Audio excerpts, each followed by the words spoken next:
မင်္ဂလာပါဗျာ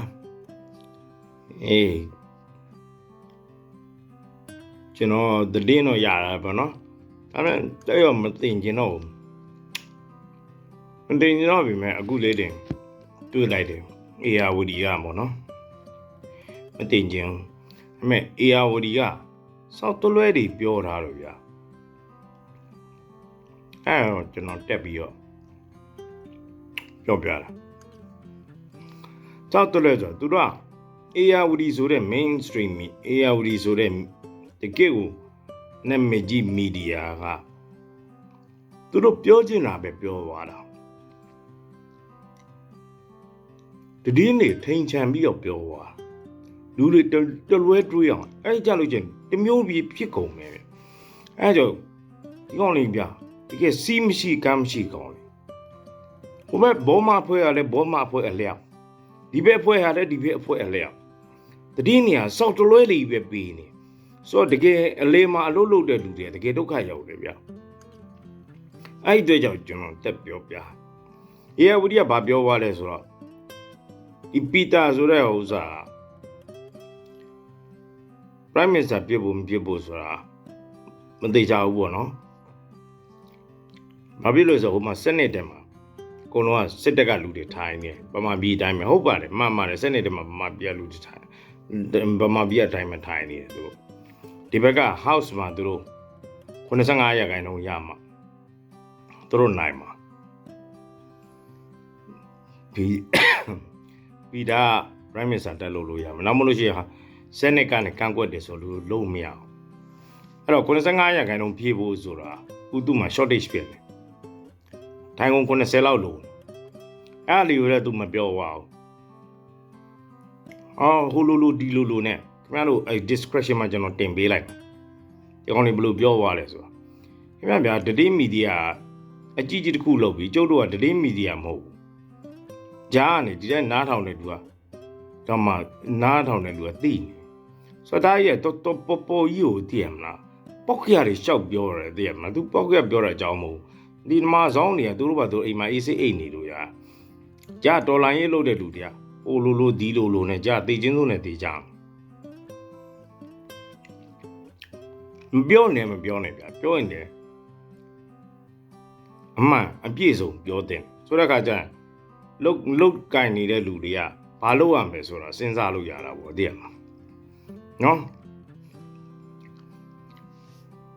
အဲ့အေယာဝတီဟာတော့ကျွန်တော်တင်ပေးတယ်ဟုတ်လားအနောက်မှာအခုကျွန်တော်တက်သိပြကျွန်တော်ပြောတဲ့ဥစ္စာ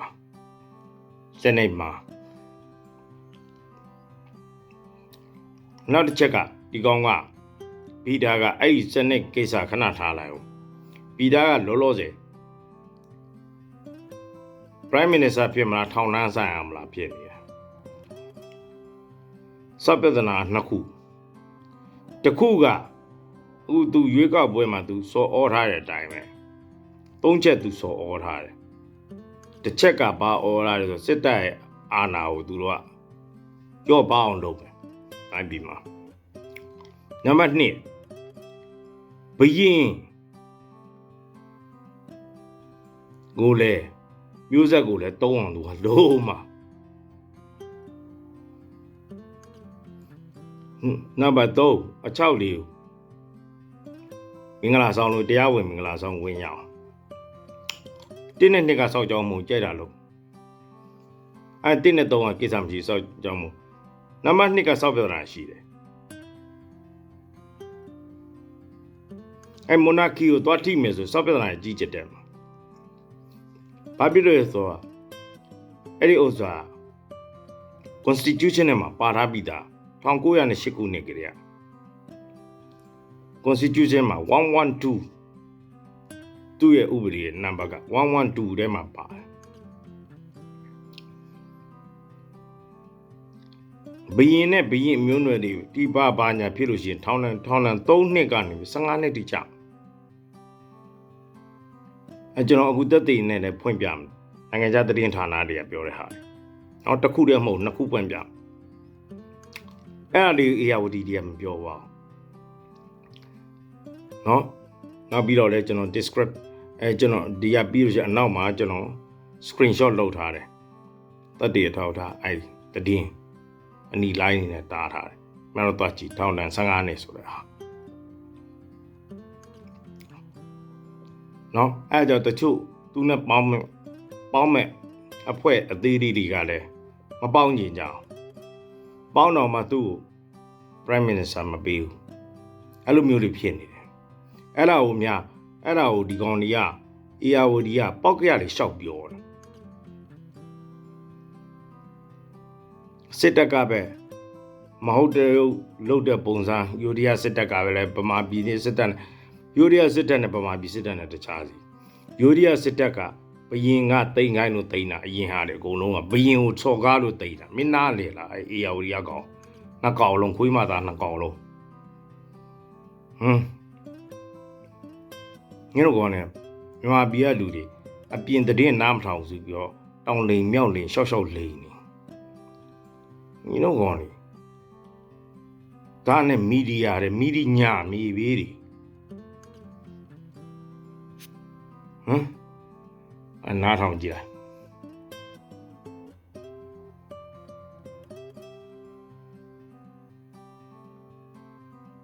Progressive Party, which exceeded expectations by a notable margin. Move Forward won the popular vote and secured 151 seats in the 500-seat House of Representatives, making them the largest single party. Move Forward is effectively the successor of a now-defunct party called Future Forward that was dissolved by the Constitutional Court in 2020, a move that sparked a wave of student and youth-led protests. Move Forward wants to make some big political and societal changes. It wants to reduce the influence of the powerful military, end conscription, loosen strict laws that make it illegal to insult the monarchy, legalize same-sex marriage, and legally insult the monarchy.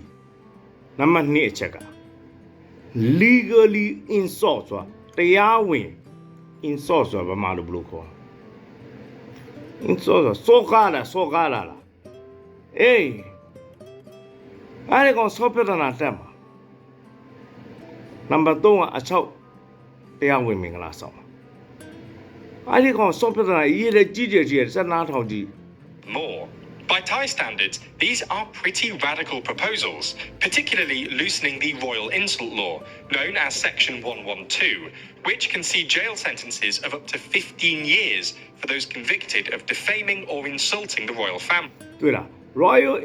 Family ကို insulting လုပ်တဲ့ဥပဒေအဲ့112ကထောင်ဒဏ်15နှစ်တိကျခံရမယ်ဆိုတဲ့အဲ့ဥပဒေကိုပယ်ဖျက်မလို့တဲ့တက်စင်တော့ကလည်းခွေးပြေးဝက်ပြေးသွားပြီတက်စင်သူမတော်ကလည်းအာနာသိန်းခံဘယ်တော့မှဘယင်ကိုတီးလို့ဗမာပြည်နဲ့မတူဘူးနော်စစ်တပ်ကအာနာသိန်းရဲ့ဆိုတော့ तू သိန်းကျင်လို့သိန်းတာမဟုတ် तू ဘယင်ကိုထိပါလို့သူတို့ကဆော့ပြဿနာတက်မယ်အခုဆော့ပြဿနာတက်တော့မှာ which is constitutionally enthroned in a position of revered worship.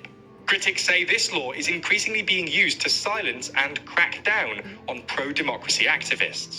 In second place, with 141 seats, or 10 behind Move Forward, is Pheu Thai, which is also a pro-democracy party, but one which is a more established party than Move Forward and has a less far-reaching reform agenda. The combined 292 seats of these two opposition parties makes up nearly 60% of all seats. Meanwhile, the two main pro-military parties of the governing coalition ended up with 76, or around 15% of seats. This includes just 36 for the United Thai Nations Party, led by incumbent Prime Minister and former General Prayuth Chan-o-cha, who has ruled the country since his 2014 military coup. Now, at this stage, it's worth pointing out that the government getting trounced and the opposition winning is not really the shock story of the election. A slumping economy and frustration at the Conservative military's regular interference in politics means that public dissatisfaction with the government was well known. The real shock was which opposition party won. Your travel may...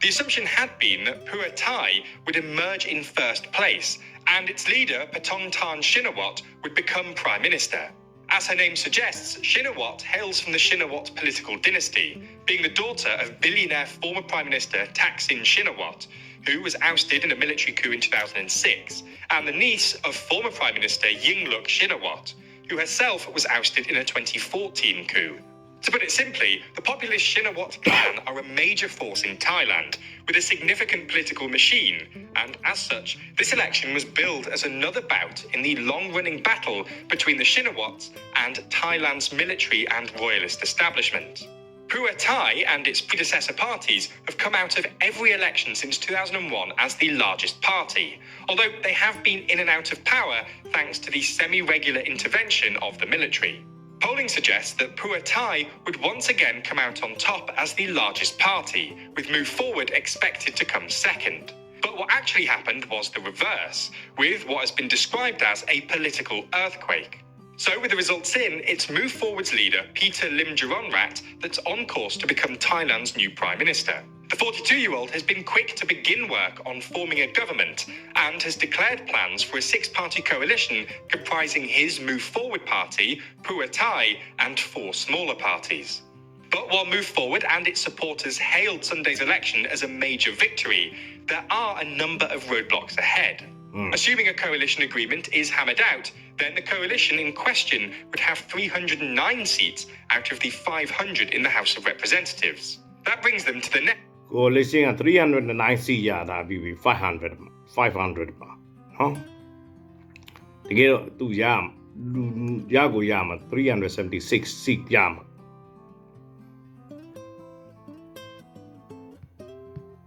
And perhaps the greatest challenge. Changes brought about by the post-2014 coup government have largely skewed parliamentary rules in favour of military-aligned parties. To become Prime Minister and form a government, the individual in question must win an approval vote in a joint sitting of Parliament, which includes the 500 elected members of the House plus the 250-member military-appointed Senate, meaning they need at least 376 yes votes. Therefore, if you go into that vote assuming all 250 senators will vote against you, you need to control 75% of elected seats to overcome it. တဲ့ Senate ကအကုန်လုံးကစစ်တပ်ကဟိုစားတွေထိန်းထားတာ200ကျော်ခုံอ่ะအဲ့ဒါကြောင့်အဲ့ဘက်ကနေပြီးတော့သူ့မလိုပါဘူးလို့ကန့်ကွက်တာတောင်မှသူ Prime Minister ဖြစ်ဖို့အရေးကို85ရာခိုင်နှုန်းက House ထဲမှာသူရထားမှာအခုမှသူက309လာပါဒါပဲရသေး80ကျော်လို့သေးတယ် Something which the proposed coalition falls short of by around 70 seats. Nevertheless, they are pressing ahead. When asked about the parliamentary vote, Peter urged senators to listen to the people's wish, adding that it would be quite a hefty price to pay if someone is thinking about debunking the election. ဆိုတော့စောင်းမရိုင်းနေတော့ဒီကောင်ပြီးတာအခုသူက Prime Minister ဖြစ်ပြရမယ်အဲ့တကယ်တော့ဒီ banking ဆိုသူတို့ရဲ့ဒီ banking ဆိုတာသူ့ရဲ့အကြံစီကို fallout ပျက်စီးအောင်လို့ဘာလုပ်မယ်ဆိုလို့ရှိရင်ဒါအကြီးအကျယ်ပြဿနာတက်နိုင်တယ်ဆိုပြီးဒီကောင်ချင်းချောက် Peter is basically daring the unelected Senate to try and block the formation of his coalition government, hoping that the coalition's mandate will be enough to make senators think twice about rejecting him. And if it came to it, the party would likely be able to mobilise its supporters en masse in the streets, particularly in the capital Bangkok, where Move... တကယ်လို့လည်းသူ Prime Minister မဖြစ်လို့ရှိလို့ရှိရင်ဆန္ဒပြပွဲတွေကြီးကျယ်ဖြစ်လာရိုးရမှာအထူးသဖြင့်ဘန်ကောက်မှာ won 32 of the 33 available parliamentary seats. But we'll have to wait and see exactly how the vote goes. For some senators, greenlighting a government that wants to slash the military's influence, amend the strict royal insult law, is totally out of the question, while others will see it as their duty to respect the will of the people. The former group may not have enough options, though, as blocking the proposed government risks serious public backlash, and the collapse of the conservative military-aligned parties in the lower house means that there isn't really a group that they could legitimately endorse to form a government. Doing so probably wouldn't be wise, as a government with support in the Senate, but not the House, is a recipe for gridlock, given most of the legislative power is vested in the House. So, ကြားတဲ့အတိုင်းပဲအဓိကပြဿနာက riot insult 112 အဲ့ဒီကောင်ပြတ်သွားအကြီးကျယ်ဟောအဲ့ဒါကိုမပြောတော့ဘူးအေယာဝတီကအေယာဝတီကမပြောတော့ဘူးအေယာဝတီလို့တည်င်းဌာနညဗျာပြောတင်တာပေါ့ဟုတ်တယ်မလားကဲဒါတော့နောက်တစ်တည်င်းတစ်ခုကပြောတာနားထောင်အောင် Because of voters who wanted freedom from nearly a decade of army-backed rule. This is a major victory for Move Forward and its leader, especially in a country which has seen at least a dozen successful coups. Although Move Forward overtook all the military-backed parties in the elections, the party will now create a coalition government with runner-up Pheu Thai. This is because PETA's party failed to get a single party majority. I am ready to be the Prime Minister for all, whether you agree with me or you disagree with me. The sentiment of the era has changed, and ကျွန်တော်ပြောဆောင်းမှရတာ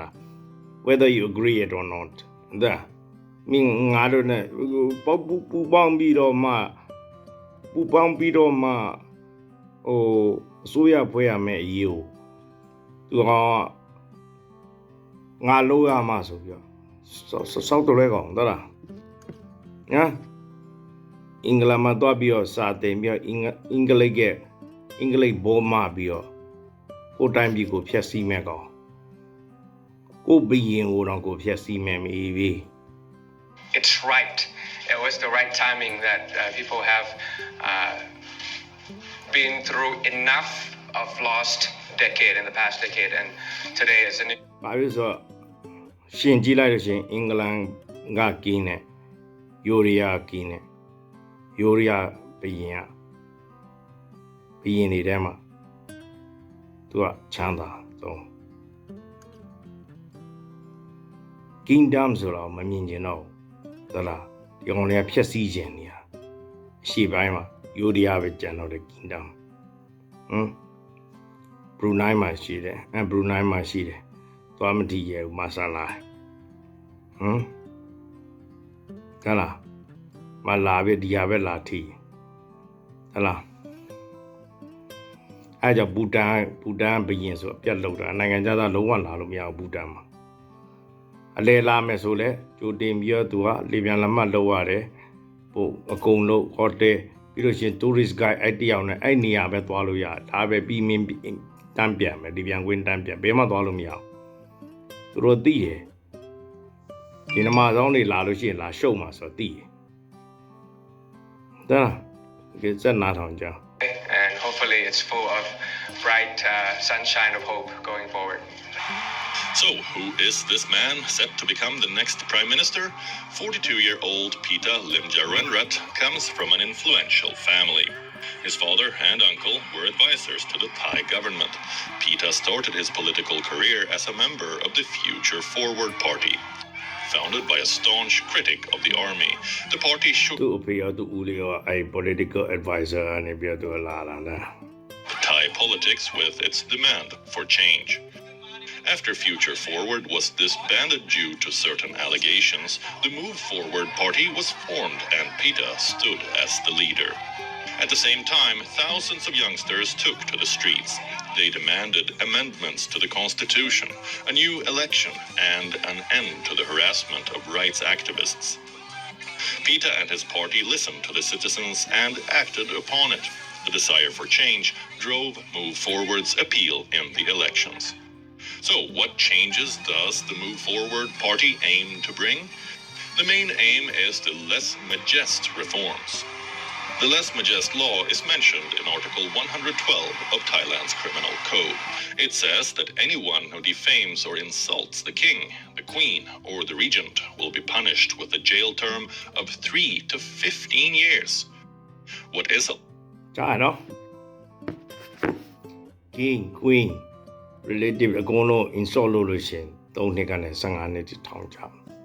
အဲ့ဥပဒေဒီကောင်ပြင်မယ်ဆို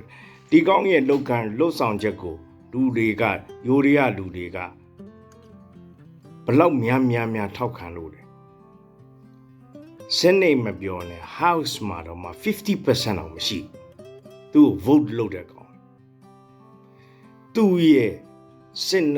ทักษิณရဲ့တမီးရဲ့2ယောက်ပေါင်းမှာ60% မရ ဆိုတော့ဒီဘယင်ကိုအာနာကိုရှော့ချဖို့လုပ်ဖို့ကိစ္စစိတ်ဝင်စားဘူးဆိုတာပေါ်လွင်နေတဲ့လူများစုကယူရီးယားခင်ဗျာဘယင်သွားမထိနဲ့ယူရီးယားမှာဘယင်ပါတဲ့ပတ်စံတက်နေလို့ရှိရင်ခင်ဗျာဖမ်းခံရတာဒီနမဆောင်ကအင်္ဂလိပ်တိုင်းပြည်ကိုသွားပြီးတော့စာသင်ပြီးတော့အင်္ဂလိပ်ဘောမပြီးတော့အင်္ဂလိပ်ကမိုက်မိပြီးတော့တို့တိုင်းပြည်ကိုဖျက်ဆီးတဲ့စုကြည်လိုမျိုးသူဖျက်ဆီးခြင်းနေတာယူရီးယားအဲ့တော့ခင်ဗျားတို့ညှော်လင့်နေတဲ့ဟာလီယာဖြစ်လာဖို့အလားအလာက80ရာခိုင်နှုန်းမရှိဘူးလို့ယူဆလိုက်တော့ဘာဖြစ်လို့ပြောနိုင်လဲဆိုအခုသူ့ကိုထောက်ခံတဲ့လူတော်မှ90ရာခိုင်နှုန်း house မှာတော့မရဘူးသူမင်းမရဘူးသူ့ရဲ့ပါတီဟာ150ခုပဲရ900ခုထဲမှာ150ခုပဲရဆိုတော့အဲ့ဒီအောင်ကြည့်ချင်းအပြင်ပြည်သူအများစုကလုံးဝထောက်မခံဘူးဆိုတာရှင်းတယ်အခု तू ကညွန့်ပေါင်းရတက်ဆင်ရဲ့တမိကလည်းအဲ့ကိစ္စကိုလုံးဝထောက်မခံဘူးကျွန်တော်တင်တဲ့ဖြစ်ချင်းဖြစ်တက်ဆင်တမိဖြစ်လိမ့်တယ်လားနောက်ပြီးသူနဲ့ပေါင်းမဲ့ညွန့်ပေါင်းအသေးလေးတွေတဲကလည်းတချို့ကကျွန်တော်ကြားသိထားပြီးပြီလုံးဝဒီကောင် Prime Minister ဖြစ်မခံဘူးဘာဖြစ်လို့လဲဆိုတော့ဘယင်ကိုထိခိုက်တော့ဘယင်ကိုစော်ကားမှာမဟုတ်လို့112ကိုပြောင်းပြစ်မယ်ဘာလုပ်မယ်လို့ဆိုလို့အဲ့ဒါကိုအေယာဝတီကမပြောပါဘူးအဲ့ကြောင့်ကျွန်တော်တက်လာပြီးပြောပြအနောက်မှာအကုန်လုံးသက်သေထောက်ထားလေးသင်ပေးမယ်အနောက်မှာဆက်ပြီးကြည့်လိုက်ကြ take care ပါ bye bye မင်္ဂလာပါဗျာအခုရှင်းရှင်းလင်းလင်းပြကြတော့ဒီကအောက်လွတ်တော်အမတ်ခုံနေရာလေးပေါ့နော်ဒီဘက်ကအထက်လွတ်တော်ခုံနေရာလေးပေါ့နော်ပီတာကသူကလေမော်ရောင်တဲ့အကွက်ကိုသူကနိုင်ထားတာပေါ့နော်လေမော်ရောင်နဲ့150ခုသူနိုင်ထားတယ်150ခုနိုင်ထားတယ်အနီရောင်ကစင်နဝတ်ဆိုတဲ့စင်နဝတ်ဆိုတဲ့မိမနိုင်ထားတာ140ခုကျန်တာလေးကတော့ဒီအောက်လွတ်တော်မှာအသေးဖွဲလေးတွေပေါ့ဒီအပြာနဲ့အပြာရင့်နဲ့အပြာနုနဲ့ဒီနှစ်ခုကအကုန်လုံးကဒါစစ်တပ်နဲ့ပတ်သက်တဲ့ဟာဒီပိုင်းအောင်ဒီဘက်ချမ်းဟာလေအကုန်လုံးကစစ်တပ်နဲ့ပတ်သက်တဲ့ပါတီတွေပေါ့တို့နိုင်လာတဲ့ဟာအခုပုံစံကတို့ကညွန့်ပေါင်းလို့ရမယ်အခါကျတော့ဤဒါက तू က Prime Minister သူပဲလုပ်မယ်ပဲလုပ်ဟုတ်လားသူပဲလုပ်မယ်ဆိုတော့လုပ်နေအခါကျတော့အခုဒီကောင်ကပြဿနာရှိတယ်ဒီအထက်လွတ်တော်ကအဖွဲ့တွေကသူ့ကိုသဘောမကျဘူးကန့်ကွက်တယ်ဆိုလို့ရှိရင်သူကဒီအောက်လွတ်တော်မှာ85ရာခိုင်နှုန်းသူနေရာရထားမှာသူနဲ့ပေါင်းတဲ့လူဆိုတော့သူနဲ့ပေါင်းတဲ့တခြားအသေးအဖွဲ့တွေပေါင်းနေပြောတယ်အားလုံးပေါင်းမှလောလောဆယ်သူက60ရာခိုင်နှုန်းပဲသူကရသေးတယ်ဒီအောက်လွတ်တော်အားလုံးခုံနေတဲ့မှာ386ခုရမှဒီကောင်ကဒီဒါက Prime Minister တက်လို့ရအကြိမ်အထက်လွတ်တော်အားစစ်တပ်ကနေပြီးတော့အထက်လွတ်တော်ဒီကောင်ဒီအထက်လွတ်တော်နဲ့စစ်တပ်ကနေပြီးတော့သူ့ကန့်ကွက်တာတောင်မှမရတော့ဘူးသူက85ရာခိုင်နှုန်းကျော်သွားလို့ဒါပေမဲ့အခုက60ရာခိုင်နှုန်းပဲရှိတယ်ဆောက်ပြဿနာတန်ထိုင်ကုန်80လောက်ထပ်လုံနေသေးတယ်25ရာခိုင်နှုန်းပြင်မှာအဲ့ဒါကိုမြင်အောင်ပြလိုက်တာเนาะဒါအောက်က house ဒီက senate မှာအကုန်လုံးကဒါစစ်တပ်ကထိုင်လာတာเนาะမြန်မာပြည်လိုပါပဲအဲ့ဒါလေးရှင်းရှင်းလင်းလင်းဖြစ်အောင်ပြပေးတာပါ